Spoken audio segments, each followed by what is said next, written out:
आज पूर्वतन विधायक तथा विशिष्ट राजनेता स्वर्गत अशोक दास का 17तम तिरोधान दिवस एने जाजपुर विभिन्न अंचल में बहु कार्यक्रम आयोजित कराइथिला।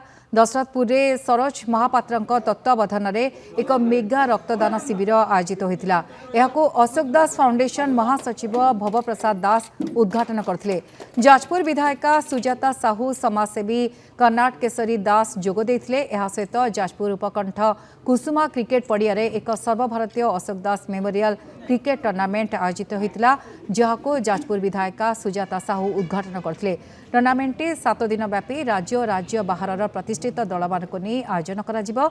आसंता 5 तारिख में यार फाइनाल मैच खेल बोली आयोजकों पक्षर सूचना दी जाइछि।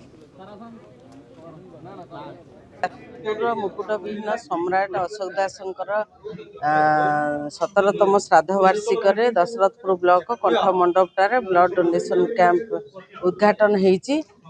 आज युव छात्र महिला समस्ते सोमट आसी रक्त एठी दान करुचंती। आज तांकरी श्राद्ध वार्षिक को आमे समस्ते तांकर अमर आत्मा पाई आमे सद्गति करूचु। पवित्र सांबा दशमी सहित जोगसूत्र भाव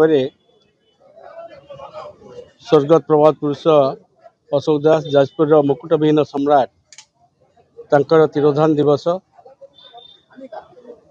दशरथपुर पालन करा जाउची। प्रभात रे तांकर प्रति श्रद्धांजलि ज्ञापन करी एक स्मृति सभा करा जायतिला। वर्ष पर 17तम आम अशोक दास मेमोरियल क्रिकेट टूर्नामेंट आरंभ होती एवं ओडिशा बाहर गोटे टीम आमर झारखंड रामगढ़ टीम आ गोटे आम केन्द्रापड़ा पड़ोशी जिला केन्द्रापड़ार जेसीसी क्लब केन्द्रापड़ा इंदुपुर से गोटे टीम आसी खेलुंट। आज प्रथम ओपनिंग मैच विधायक आसिक आज ओपनिंग कले।